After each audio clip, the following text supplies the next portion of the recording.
Kami jelaskan bahwa perolehan tanah, yaitu pada tahun 1965, setelah G30S PKI Jateng dan DIY dinyatakan dalam keadaan perang, ya, dan Pangdam IV Diponegoro diangkat sebagai Peperda Jateng dan DIY. Ya.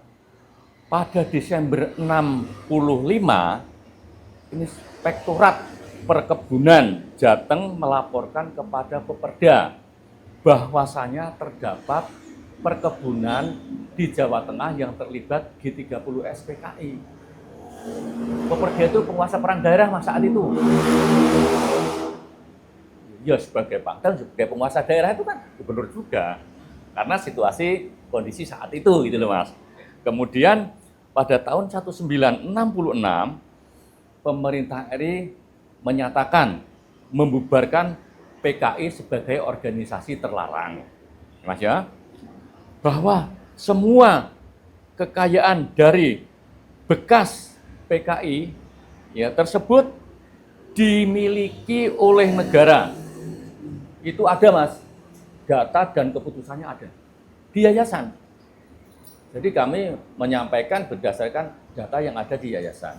Nah, selanjutnya Mas, Peperda Jateng dan DIY membekukan terhadap ya perkebunan yang benar-benar terlibat G30S PKI.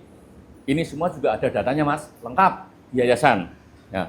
Selanjutnya pada tahun 1967, Kodam mendirikan PT, yaitu PT Rumpun untuk mengelola perkebunan hasil sitaan tersebut.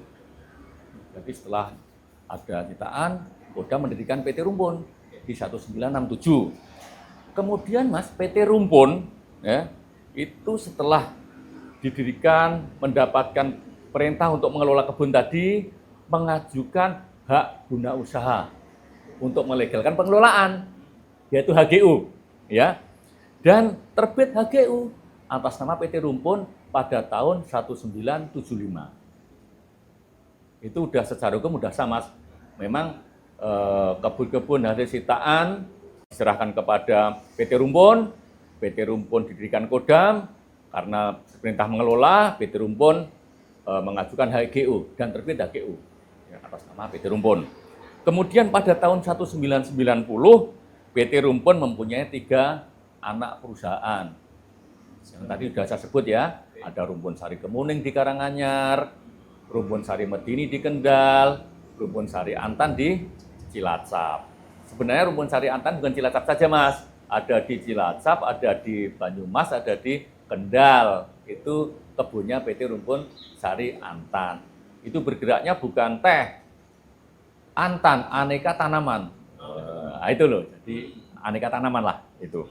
Kemudian kebun saru yang dikelola oleh PT RSA berasal dari perolehan sebagian PT Rumpun. Oh, sebagian aja bro? Iya, kan PT Rumpun tuh dulu HGU-nya atas nama PT Rumpun tuh ada yang bergerak di Medini, ada yang di Karanganyar, kemudian yang Cilacap, yang RSA ini sebagian Mas, ya, bagian perolehannya dari PT Rumpun. Sehingga sampai kapanpun ada hubungan Mas antara PT Rumpun Sari Antan dengan Kodam. Iya. Kenapa ada hubungan? Karena PT Rumpun yang memberikan adalah Kodam. Yardi yang memberikan adalah Kodam. RSA ada itu kan karena ada Kodam Mas. Iya. Perlu diketahui bahwa PT-PT yang berada di bawah Yayasan Rumpun Diponegoro ada karena ada Kodam, yaitu sekarang Kodam IV Diponegoro. Tidak bisa lepas Mas, sejarah. Ya sejarah. Semua data ada di yayasan. Kalau orang lain ngomong-ngomong silahkan. Tapi kami punya data yang lengkap dan valid, bisa dipertanggungjawabkan secara hukum.